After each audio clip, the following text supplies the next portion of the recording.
Bom dia, igreja. Tá fraco, hein? Tá fraco. Bom dia, igreja. Agora sim. Bom dia para você que está em casa também. É muito bom estar aqui na casa de Deus mais uma vez, nesse sábado. Um sábado bom, não tá tão frio hoje, tá meio quentinho, tá bem gostoso. Antes de começar o sermão, eu gostaria de fazer uma oração com vocês, então a gente pode curvar a fronte assim mesmo como estamos e vamos orar. Pai querido, muito obrigado por estarmos em sua casa hoje. Também abençoe aquelas pessoas que não puderam vir, mas o Senhor sabe o coração de cada um, o Senhor sabe das nossas dificuldades, sabe dos nossos problemas, e o Senhor sempre nos abençoa, como nos abençoou durante essa semana. E por isso estamos aqui na tua casa para te louvar e te glorificar em teu nome. Eu peço que essa mensagem que foi passada aqui hoje não seja minha, mas seja diretamente dos céus, que seja o Espírito Santo falando através da minha boca.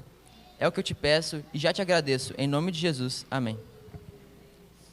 Bom, eu gostaria que vocês abrissem a Bíblia em Amós capítulo 1, versículo 1. Amós fica ali nos pequenos profetas, depois de Daniel.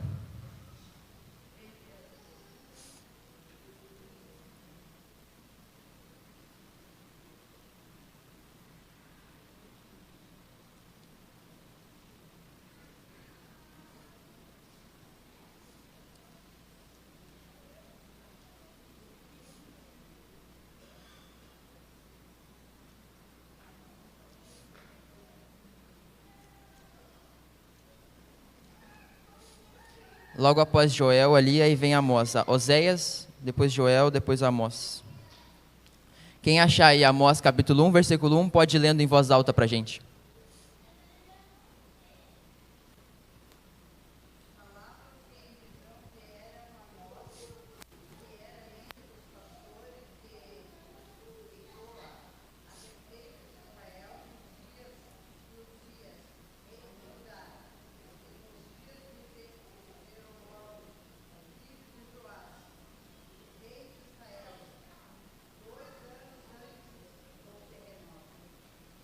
Isso aí. Eu gostaria de fazer uma pequena brincadeira com vocês aqui. Eu vou fazer uma pergunta e se vocês concordarem, vocês levantam a mão, pode ser? Quem aqui trabalha na área da saúde? Pode levantar a mão. Qualquer área da saúde, médico, enfermeiro, veterinário. Quem trabalha com construção de casas? Quem é pedreiro? O Jefferson. O Vanderlan também. Quem aqui trabalha com madeira? Marceneiro ou carpinteiro? E quem aqui trabalha com finanças? Com dinheiro, quem sabe administração? Cada um tem um trabalho diferente, né? Cada um tem um trabalho especial. Mas vocês acham que tem algum trabalho que é mais importante que os outros? Vocês acham que o médico é mais importante que o cara que limpa a rua? Ou cada um tem a sua importância? A gente precisa de cada um deles para poder ter uma sociedade que funcione, não é mesmo? Bom, como a gente viu ali em Amós, Amós, ele era um pastor, um simples pastor. E também, se a gente for ali abrir um pouco mais à frente em Amós capítulo 7, do 14 ao 15, versículo. Amós 7, 14 ao 15. Diz o seguinte: Amós respondeu e disse a Amazias: Eu não sou profeta, nem discípulo de profeta. Eu cuido de gado e colho sicômoros, mas o Senhor me tirou do trabalho de andar atrás do gado e me disse: Vá e profetize ao meu povo de Israel. Bom, Amós, ele era um pastor e também um fazendeiro. Ele colhia figos. E também diz que ele cuidava de gado e tinha um rebanho. E por que será que Deus, quando ele escolhe um profeta, quando ele levanta uma pessoa para pregar o evangelho, por que ele não pega uma pessoa que tem faculdade, uma pessoa que é nobre, uma pessoa que é mais inteligente, né? Uma pessoa inteligente entre aspas, mas uma pessoa que tem mais conhecimento do que os outros? Por que ele vai nas pessoas mais simples? Será que Deus, ele vê a aparência ou ele olha para o coração? O que vocês acham? Ele vê o coração, não é? E Amós, ele era uma pessoa que tinha um coração muito grande. Ele viu toda aquela maldade em Israel e ele sentiu o dever de ir lá e pregar o evangelho. Ele era uma pessoa simples, mas ele tinha um bom coração. E é o coração que manda. Deus, ele olha o coração. E se você parar para pensar, todas as pessoas da Bíblia, Pedro, por exemplo, ele era um pescador. Ele não era um rabino nobre, ele era um pescador. Davi era baixinho e também era um pastor de ovelhas. Moisés, que teve um grande chamado, imagina, levar o povo de Deus por 40 anos no deserto, ele foi uma pessoa simples também. E ele tinha problemas de fala. Mesmo assim, Deus escolheu ele para ir lá e falar contra o rei de Israel. De Israel não, desculpa. Do Egito. O faraó do Egito, o Ramsés. E mesmo assim ele foi escolhido para ir lá e falar. E eu fico pensando, às vezes a gente não se acha capaz por causa da nossa profissão, talvez a gente ache que a gente é menor do que outra pessoa, ou a gente não se acha capaz de fazer alguma coisa para Deus. Mas se a gente parar para pensar bem, Pedro era simples, mas mesmo assim ele foi chamado para ser um pescador de homens. Davi era baixinho, não era o mais forte de seus irmãos, não foi chamado para ir para a guerra, mas mesmo assim ele derrotou o gigante. E Moisés, ele tinha problema de falar, mas mesmo assim ele foi o escolhido. E lendo isso você pode ter a certeza que Deus também escolhe você, não porque você é mais inteligente, não porque você é melhor que outra pessoa, não porque você tem mais conhecimento, mas porque Ele olha para o seu coração. E o coração é quem manda. Bom, o livro de Amós, ele nos apresenta 3 pontos muito importantes. O primeiro é que ele condenava a idolatria do povo de Israel. E o povo de Israel estava numa idolatria muito grande, por causa desse rei aí que vocês leram, Jeroboão II. E hoje em dia, nós também temos idolatria, não temos? Tem bastante idolatria. Hoje em dia, a idolatria não é mais como antigamente, exatamente, com esculturas e imagens, bezerro de ouro, essas coisas. Mas, às vezes, o nosso celular pode virar uma idolatria. Às vezes, as redes sociais viram uma idolatria. Quem sabe, pessoas famosas. Tantas coisas na nossa vida viram idolatria, inclusive o dinheiro. Todas essas coisas a gente coloca na frente de Deus. Em vez de ficar em primeiro lugar, Deus fica em segundo, terceiro, ou às vezes nenhum lugar. E o segundo grande problema que Amós condenou foi a injustiça social, que ainda é um problema muito grande.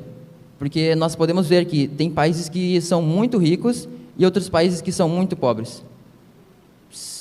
Por exemplo, na África tem pessoas que ganham uma miséria por mês, centavos por mês, e eles têm que sobreviver com esse dinheiro. E a maioria dos filhos que as famílias têm morrem de fome, ou de alguma outra doença, por falta de alimento ou falta de saúde básica. E a terceira grande problema, mas eu acho que mesmo os outros 2 problemas sendo muito graves, o terceiro é o pior de todos. Porque o terceiro é uma enganação total, que era a falsa religiosidade. No tempo de Israel, as pessoas elas estavam indo, adorando a Deus, mas ao mesmo tempo eles não estavam tendo um relacionamento verdadeiro com Deus. Sabe, eles iam aos altares, eles faziam suas ofertas de cereais, ofertas de gado, de ovelha, de cordeirinho, mas tinha pessoas com fome, tinha pessoas doentes, assim, clamando, pedindo ajuda, e as pessoas passavam reto e como se nada tivesse acontecendo. E Amós condenou essas pessoas, porque elas não estavam tendo um relacionamento verdadeiro com Deus. E como eu disse, no tempo de Amós havia um rei chamado Jeroboão II, e ele era um líder militar muito, muito bom, de sucesso, um cara bom, ele conseguiu conquistar assim tudo, assim. Ele era muito inteligente e muito sábio. Porém, aos olhos dos profetas, ele não era um dos melhores reis. Eu creio que ele só não foi um dos piores porque tinha o rei Acabe, né, que foi um rei muito mau.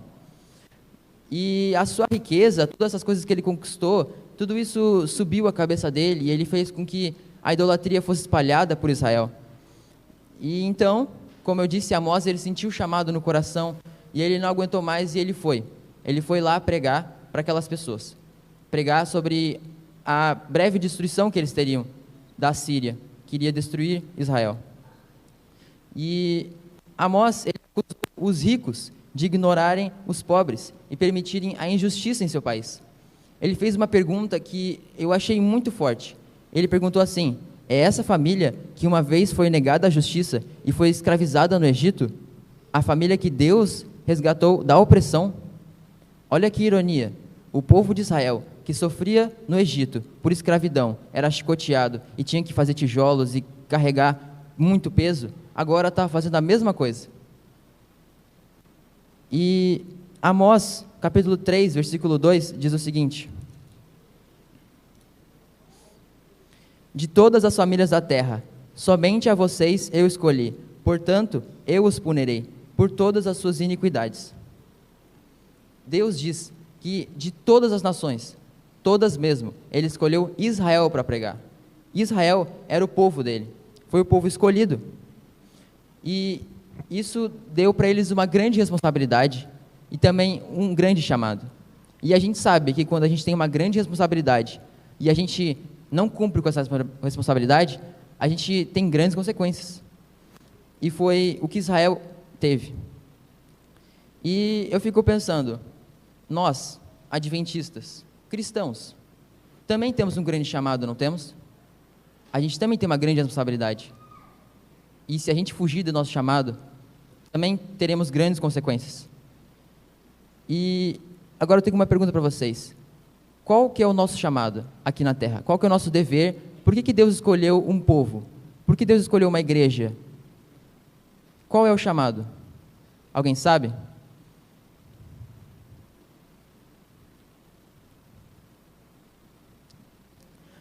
Nosso chamado é pregar o Evangelho, anunciar a todo mundo. Lá em Marcos 16, 15 ao 16, tem uma mensagem muito bonita. E ali mostra o nosso dever como cristãos.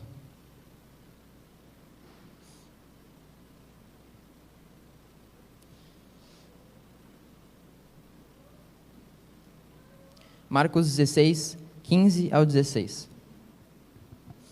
Na minha versão diz o seguinte: vão por todo o mundo e preguem o Evangelho a toda criatura. Quem crer e for batizado será salvo. Quem, porém, não crer será condenado. Bom, esse é o nosso grande chamado.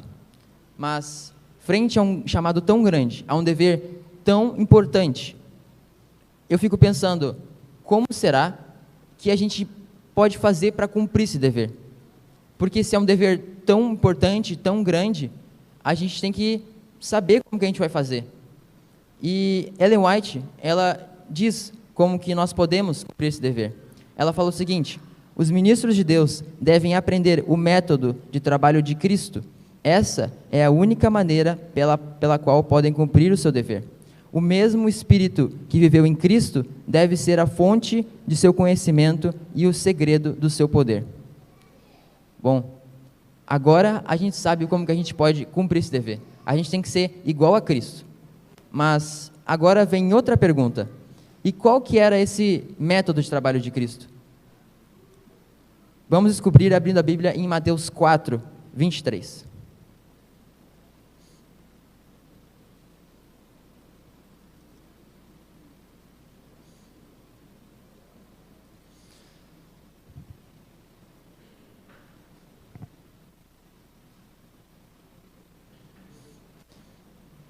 Ali diz o seguinte: Jesus percorria por toda a Galileia, ensinando nas sinagogas, pregando o evangelho do reino e curando todo tipo de doenças e enfermidades entre o povo. Bom, isso nos deixa uma lição muito importante. Jesus pregava o evangelho. Sim, ele pregava. Mas ele não só pregava, não só falava, mas como ele demonstrava pelos seus atos. Tem uma frase muito legal que ele não apenas pregava o evangelho, ele era o evangelho. A vida dele refletia no que ele acreditava, no que ele era. Ou seja, ele tinha um relacionamento tão grande com Deus, tão poderoso, que tudo que ele sentia, tudo aquilo que o amor de Deus que habitava nele, tudo isso ele demonstrava em seu redor. E nós também devemos ser assim como Jesus. Nós devemos ter um relacionamento tão grande com Deus que todas as pessoas à nossa volta percebam que tem alguma coisa diferente com a gente. Que a gente tem algo que os outros não têm, que a gente é especial. E Amós, ele condenou a hipocrisia no tempo de Israel. Porque, como eu disse, eles participavam de muitas rituais de adoração a Deus, mas isso ficava só nas cerimônias mesmo. Quando eles saíam das cerimônias, eles viviam uma vida dupla. Não tinha uma verdadeira adoração a Deus. E às vezes a gente vem à igreja, mas quando a gente sai, a gente não bota em prática aquilo que a gente escutou aqui. A gente vive uma vida dupla, um pé na igreja e outro pé fora. E quando a gente tem um relacionamento assim com Deus, que é um relacionamento de oi, tchau e acabou. A gente se vê um dia, se cumprimenta um dia e o outro dia, agora eu estou ocupado, eu vou fazer minhas coisas, eu tenho muita coisa para fazer, muita coisa do trabalho, muita coisa da escola, estou muito ocupado, não tenho tempo para Deus. E aí, o nosso relacionamento não é um relacionamento verdadeiro, sabe? E Amós diz que tudo isso é uma farsa, é falsidade. E que, na realidade, Deus ele odiava esse tipo de adoração dos israelitas, porque não estava sendo um relacionamento verdadeiro, era algo muito, muito supérfluo. E, através de um relacionamento verdadeiro com Deus, a gente pode perceber que quando uma pessoa tem um relacionamento verdadeiro com Deus, as pessoas na volta dela são transformadas também. Você pode ver que uma pessoa que realmente que se esforça, que tem um relacionamento bom com Deus, as pessoas percebem em volta. Porque não fica uma coisa só nas palavras, mas vira algo diário, vira algo nos atos. A vida da pessoa é completamente transformada, a pessoa nunca mais é igual. E o chamado de Amós para a verdadeira adoração a Deus é deixar a justiça fluir como uma enchente e a honestidade como um rio que nunca acaba. Isso está lá em Amós 5:24. E nesse versículo aí, tem duas palavras muito importantes, que ele fala deixar a justiça fluir e como uma enchente, a honestidade como um rio que nunca acaba. Essas duas palavras, justiça e honestidade, são muito importantes.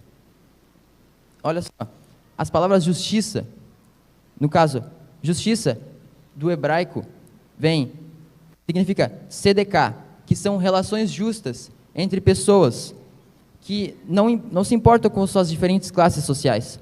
Ou seja, justiça não é só pregar a justiça, não é só você ir numa manifestação, levantar um cartaz e falar e pedir por justiça. Justiça começa dentro de nós, no nosso coração. Para nós sermos pessoas justas, nós precisamos praticar a justiça diariamente. E a palavra honestidade, ou em hebraico também, que significa CDK, são relações justas entre pessoas, não importando as suas classes sociais. Então, nós temos que ser honestos e justos, mas não através das nossas palavras, mas através dos nossos atos. Isso é algo muito forte. E também fala que isso tem que fluir em nós como uma enchente que nunca acaba. Ou seja, nós não podemos ser justos e honestos um dia e outro dia não ser mais. Nós temos que ser honestos e justos todos os dias.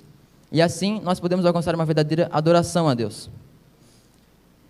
Nós, como povo eleito de Deus, devemos ter uma relação verdadeira com Deus diariamente. Nós devemos deixar que as nossas ações reflitam o amor de Cristo. Essa é a mensagem que Amós deixa para nós. E você pode fazer isso em qualquer lugar, não importa onde seja, pode ser no trabalho, pode ser na escola, pode ser na universidade, pode ser em qualquer lugar. E sabe, às vezes, a gente pode ser a única Bíblia que alguém vai ler em toda a vida. Porque muitas pessoas nunca vão parar para folhear a Bíblia e para ler, mas se a pessoa ela olhar para você e ela enxergar Cristo em você, ela vai querer ter essa mesma sensação, ela vai querer ter o mesmo sentimento que você. Ela vai querer ser verdadeiramente feliz. Porque cada pessoa tem um vazio muito grande no coração. E esse vazio só tem um formato, que é a cruz. Só pode ser preenchido por Cristo e pelo amor de Deus. E levar o Evangelho não é apenas falar de Deus, falar do amor de Deus. Quando a gente leva o Evangelho, a gente está libertando uma pessoa. Eu gostaria de abrir agora a Bíblia em 2 Coríntios 3,17.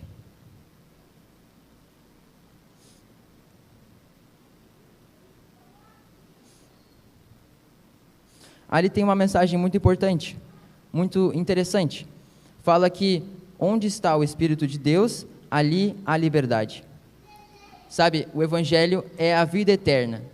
O Evangelho é a coisa mais importante que nós temos nesse mundo. E quando a gente prega a mensagem, a gente não está só ajudando as pessoas, nós estamos ajudando nós mesmos. Porque a gente tem esse vazio no coração. Esse vazio só pode ser preenchido por o amor de Cristo. E a gente pode sentir o amor de Cristo quando a gente leva o amor a outras pessoas. E eu tenho uma frase que eu gosto bastante.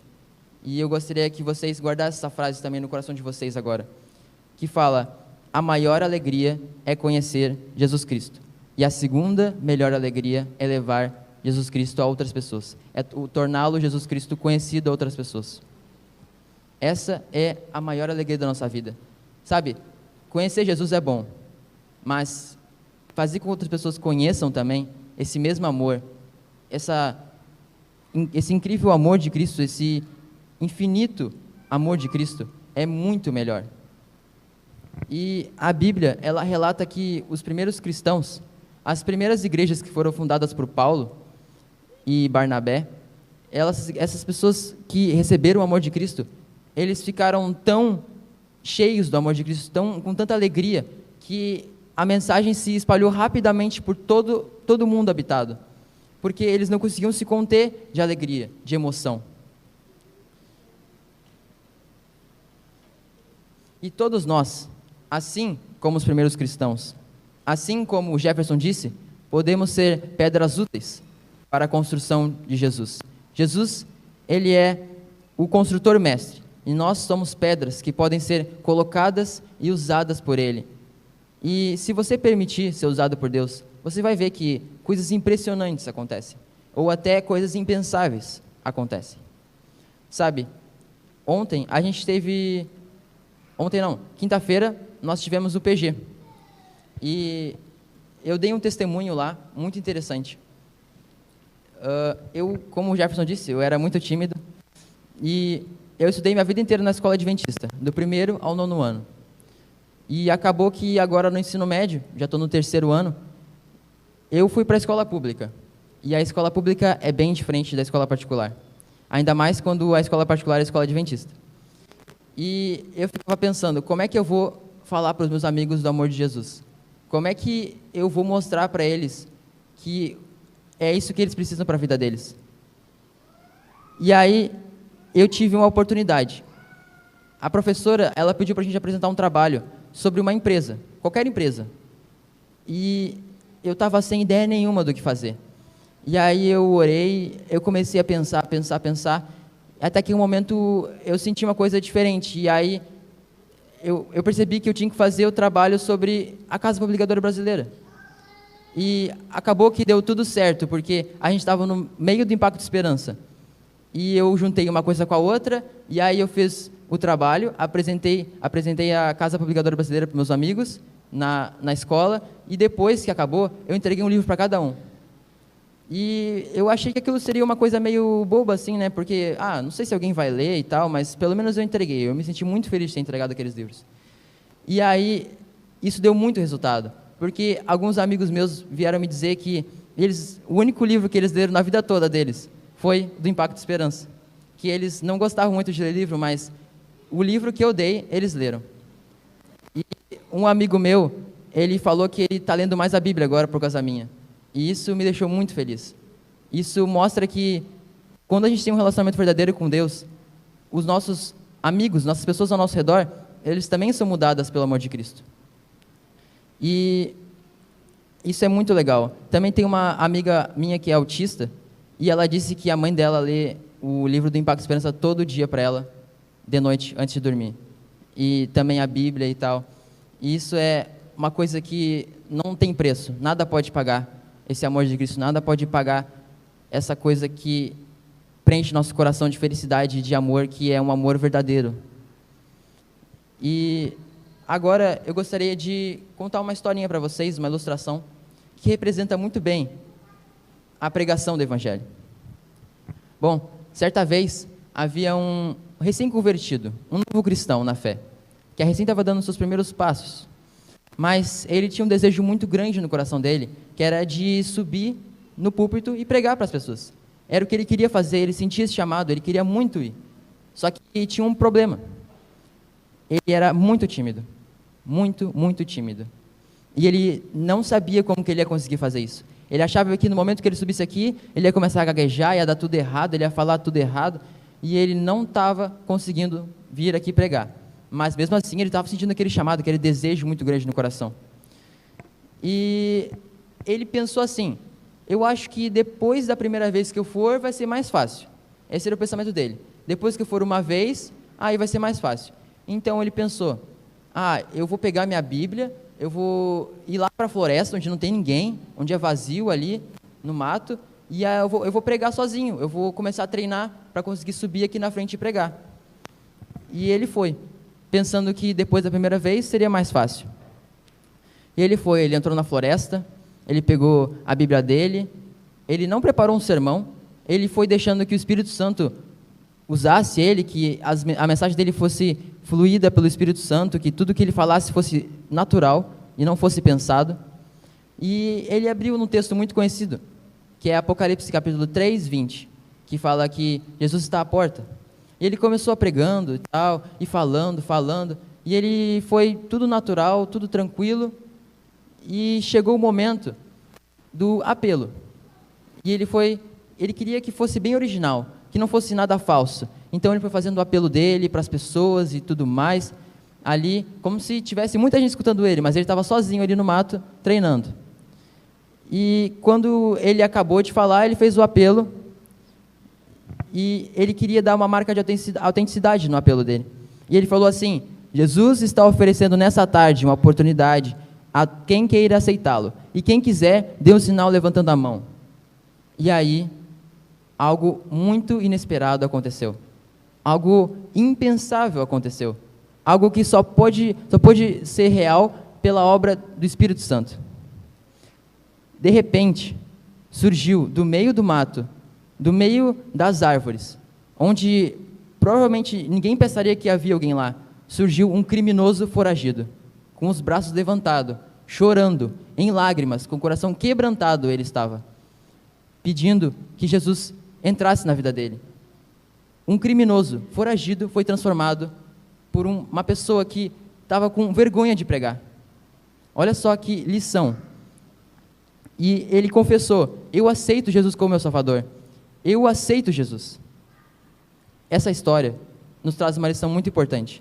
Às vezes, a gente pensa que a gente não vai conseguir fazer o nosso melhor, que a gente não é capaz e que a gente é tímido demais para subir lá na frente e falar. Mas olha para esse garoto. Ele foi pregar no mato e ele conseguiu transformar a vida de um criminoso foragido. Ou seja, mesmo que nós temos problemas, que nós temos adversidades, que nós sejamos tímidos, Deus ainda usa a gente. E esse é o meu apelo para vocês. Mesmo que a gente tenha vergonha de pregar para os nossos amigos, para os nossos colegas de trabalho, colegas de escola, se a gente se permitir ser usado por Deus, tudo pode acontecer. E na Bíblia, nós temos uma promessa muito importante para nós. Em Isaías 55, capítulo 10, Isaías 55, versículo 10 e 11. Muitos me disseram que esse era o versículo mais bonito da Bíblia. Eu realmente concordo. É muito bonito e é uma promessa muito importante para nós.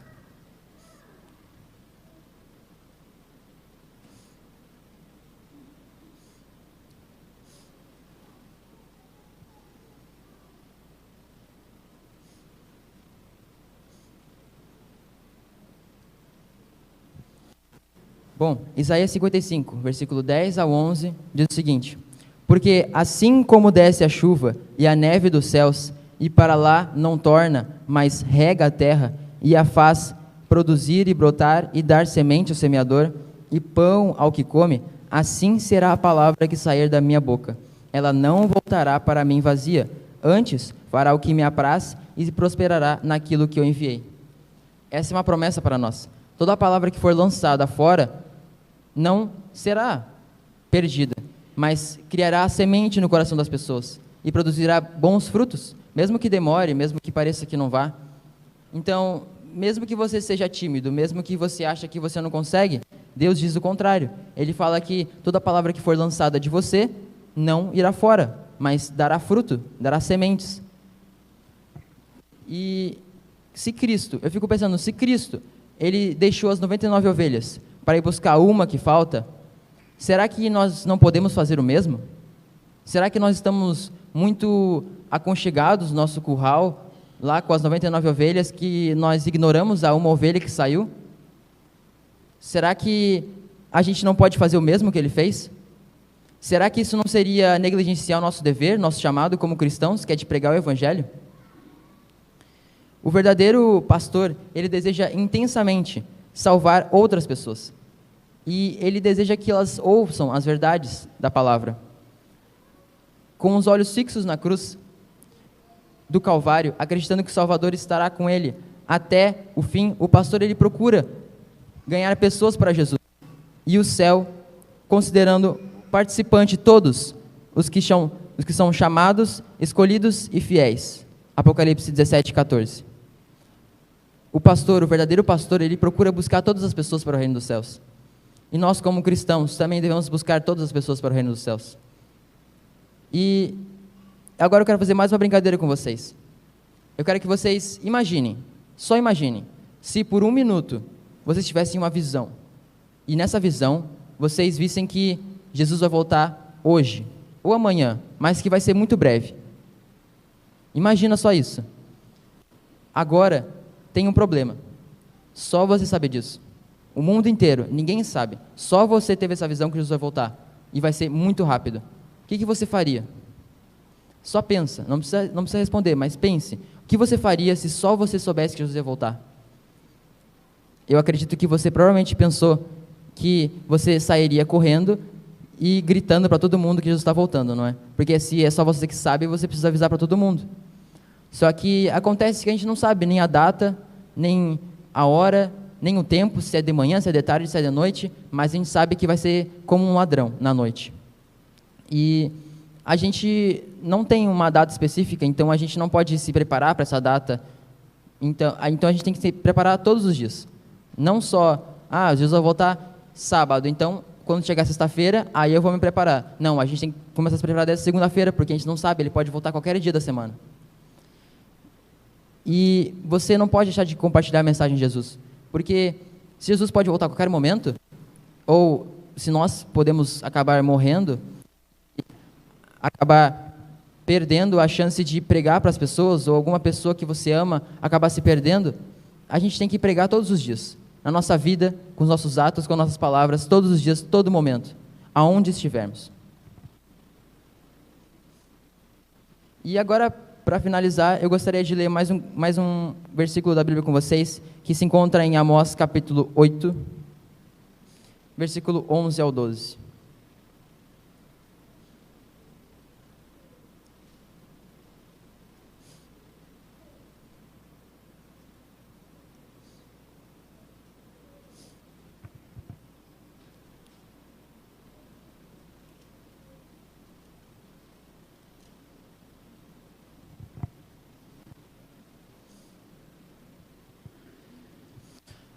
Aqui em Amós capítulo 8, versículo 11 a 12, se encontra uma profecia muito importante, que acho que todos nós já conhecemos, que é o fechamento da porta da graça. O capítulo 11 diz o seguinte: Eis que vem dias, diz o Senhor, em que enviarei sobre a terra fome, não de pão, e sede, não de água, mas de ouvir as palavras do Senhor. Bom, para a gente entender esse texto, a gente tem que entender o que significa esse pão e essa água. O pão, a gente sabe o que significa, não sabe? Quem que é o pão? Está lá em João 6:48. Quem é o pão? Jesus é o pão da vida. E a água?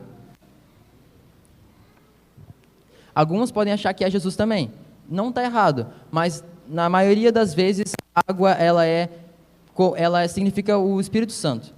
Por isso que nós somos batizados na água, ela significa a purificação, a redenção.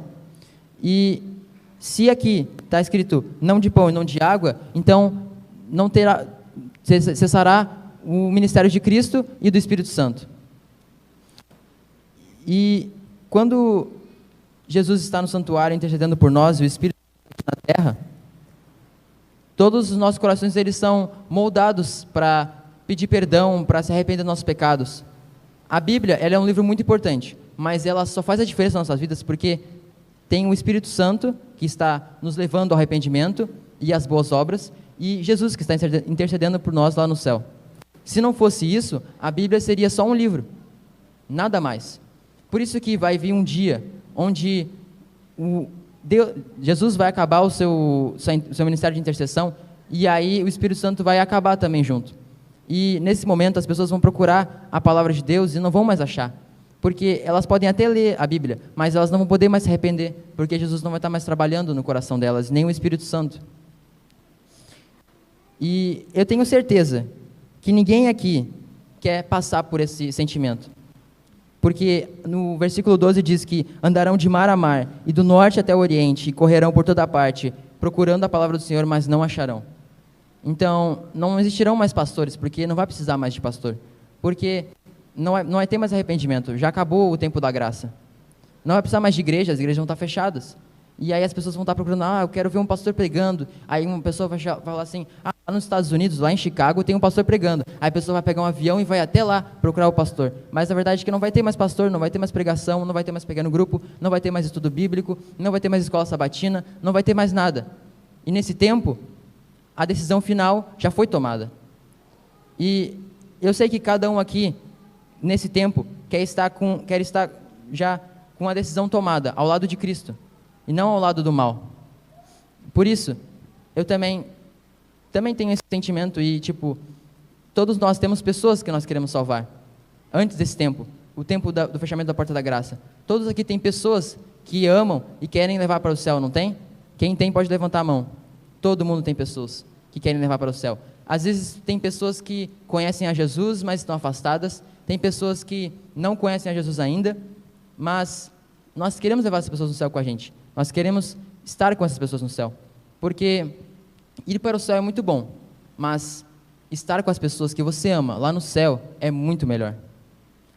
Por isso, eu apelo a você hoje, que você ore pelo seu amigo, ore por seu familiar que está afastado, ore pelas pessoas que ainda precisam conhecer a Jesus, que você fale para essas pessoas, que você não deixe de falar em todo momento, porque nós não sabemos a data nem a hora da volta de Jesus. E nós precisamos estar preparados para esse dia. E eu apelo a você que você pregue o evangelho para essa pessoa, não através só das palavras, mas também através dos seus atos. E eu tenho certeza que toda palavra que você jogar não será jogada fora, mas criará uma semente e produzirá bons frutos no coração dessa pessoa. E agora eu convido a Kátia para cantar aqui na frente. E enquanto ela canta, você pode pensar nessa pessoa que você quer levar para o céu, você pode orar por essa pessoa e fazer um pacto com Deus de orar por essa pessoa todos os dias, e quem sabe essa pessoa pode ser tocada e pode vir até aqui, à igreja, e se tornar um cristão.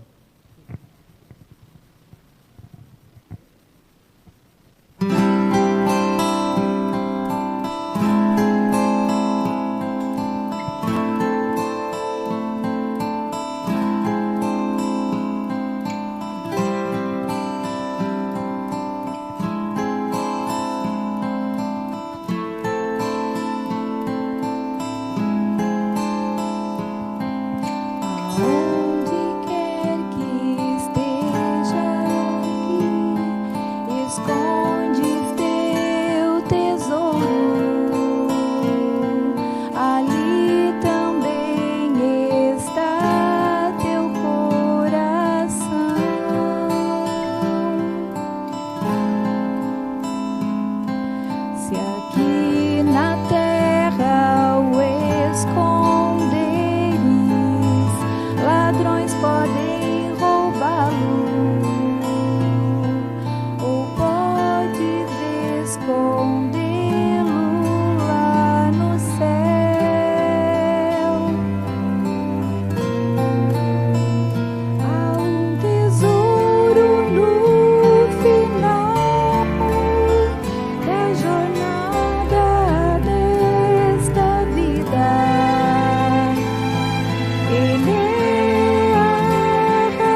mapa para todos nós.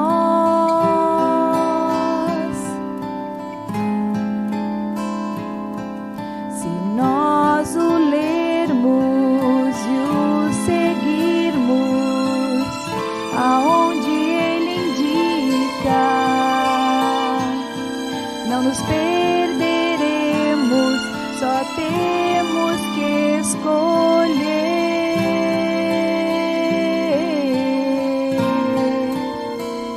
Há um tesouro no final da jornada desta vida. Ele é a razão do meu viver.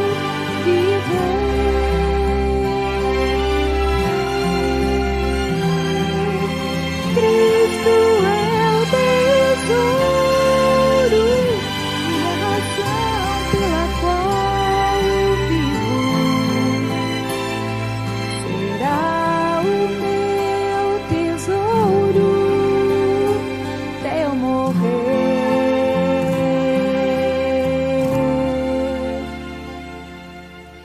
Há um tesouro no final da jornada desta vida.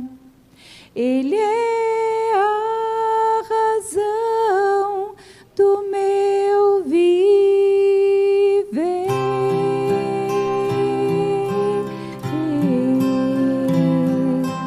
Cristo é o tesouro, ele é a razão pela qual eu vivo.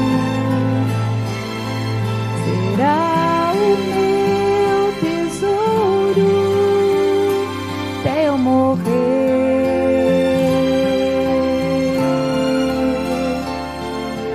Cristo é meu tesouro até eu morrer. Amém.